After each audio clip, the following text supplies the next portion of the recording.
The Harry Potter series. I remember when I had the first book for my birthday and I couldn't put it down. The mixture of humour, fantasy and excitement really helped to build my imagination as a child, and I still have all of the books in case I ever feel like reliving my childhood. The Lion, the Witch and the Wardrobe, one of the Chronicles of Narnia. I just was able to get completely lost in that story, and I must have read it dozens of times. I used to just find the whole idea of Narnia, this sort of world through the wardrobe, so magical, and I used to play it with my brothers and sister. We'd pretend that we'd gone through the back of our parents' wardrobe to Narnia and had loads of adventures there. So I just found it really magical and just something to help me to escape into another world. Just as long as we're together, and it was all about 3 friendships, and if one of the friendships fell out, how did the other 2 deal with it, which was very, very close to my heart because I was always in a really tight friendship group of 3 people. So that was a book that always sticks with me, that helped me out and let me think about how maybe I could go about dealing with things. Danny the Champion of the World. Dahl's a great storyteller. It's funny, it's moving, but I think I associate it with a lot of happy childhood primary school memories of Mr. Gross reading chapter after chapter to us. He was a brilliant reader and I looked forward to that lesson a great deal. Fantastic book and fantastic times. I first read Of Mice and Men when I was 14. I still love it today. It's an incredible story and brilliantly written. Use of Weapons by a guy called Ian Banks. Use of Weapons and his other sci-fi books just really opened my mind. I found them very interesting because they were such incredible ideas, science fiction ideas. I was just amazed at the concepts and the thoughts and the potential future for humanity, AI technology and so forth. The Divergent series by Veronica Roth, which is quite similar to the dystopian Hunger Games that you're reading in Year 8 at the moment.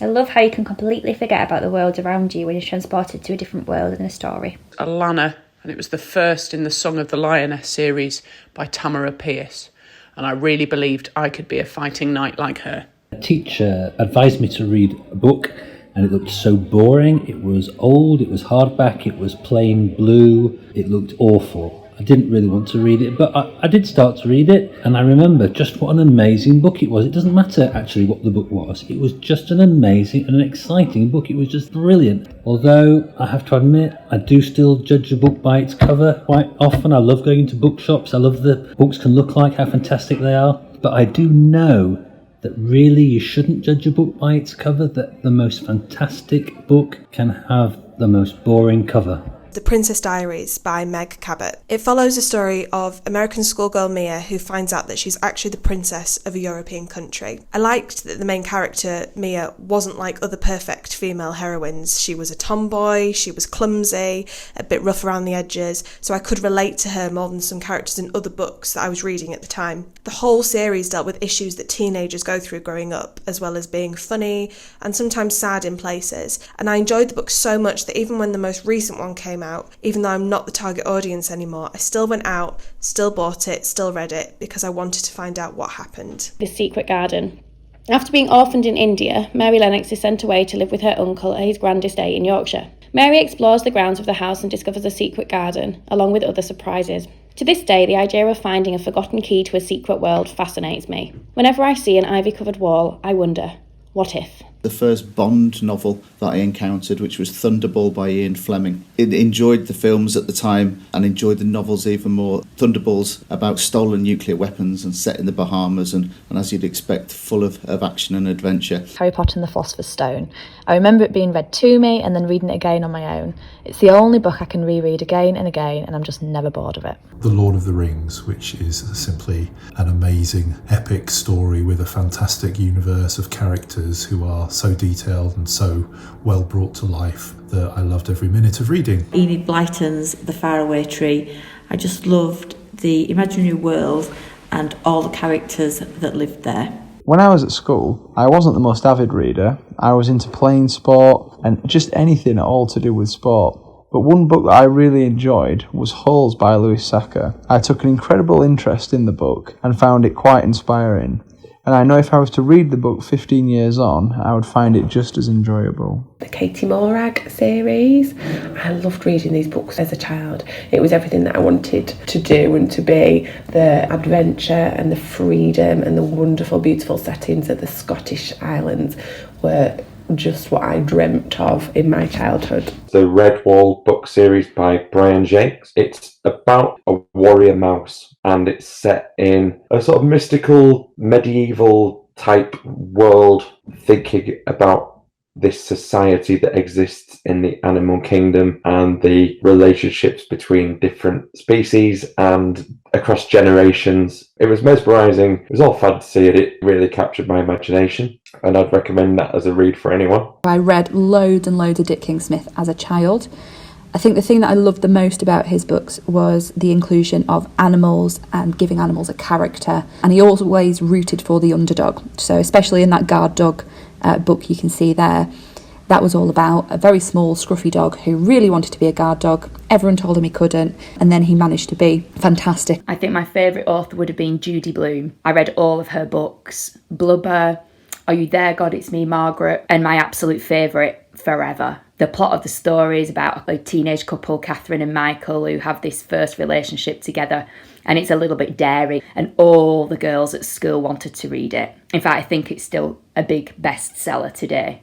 We didn't really have that much money when I was growing up, and books were quite an expensive thing to buy, and obviously a Kindle and anything like that wasn't available at that time. But I was really lucky that my dad worked at a printing company, and one of the things they printed was Enid Blyton novels, and he used to sneak me home every Enid Blyton novel he could get his hands on, whether it be because maybe the cover hadn't quite been put on properly, or maybe whether some of the ink had been splodged a little bit, or maybe it was at slight an angle. None of these books were perfect, but every single one of them was more than readable. So I had this most amazing collection of Enid Blyton books that I just lapped up. I liked all Enid Blyton. She took me to a world I knew nothing about, and private school and boarding school, but for me, her best work was the Faraway series. She was the first person that ever made me really take note of my imagination. Everything about that book, with its fairies and its goblins and its pixies, just transported me to a magical world that I still find magical even today. Matilda by Roald Dahl. I always remember being absolutely shocked and horrified to find out that Miss Honey was the niece of Trunchbull. Couldn't quite get over that. And that's a twist of the tale that has kind of stayed with me. I always remember the shocked feeling reading that book. The Ordinary Princess by MMK, which is a beautiful, sort of almost a fairy tale really, of a princess, and she's the seventh daughter of the king and queen, and they have a big christening for her when she's born, and they forget to invite one of the fairy godmothers, so she turns up in a complete fury, and she gives the ordinary princess the gift of ordinariness. So it's about how her life kind of unravels after that, or that actually she finds that being ordinary is a beautiful and brilliant gift. And it's a lovely story about the joy of ordinariness and the delight that can be found in ordinary things. Danny the Champion of the World by Roald Dahl. Just loved reading about how him and his father took revenge and went on this big poaching mission to steal all these pheasants from a local rich landowner. The Enchanted Wood.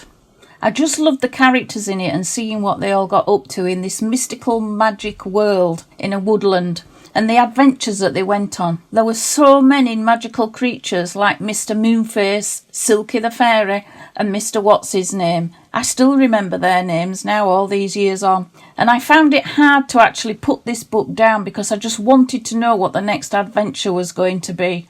So it used to keep me up late at night reading. When I was younger, one of my favorite books was a book called Jane Eyre. It was a story of a girl that lives in a faraway country. She was surrounded by moors, and there was this love story. Well, it's kind of strange because Jane Eyre is really Jane Eyre, and it was written by the Bronte sister, and I ended up living just next door to their old house. Well, you never know where reading can take you.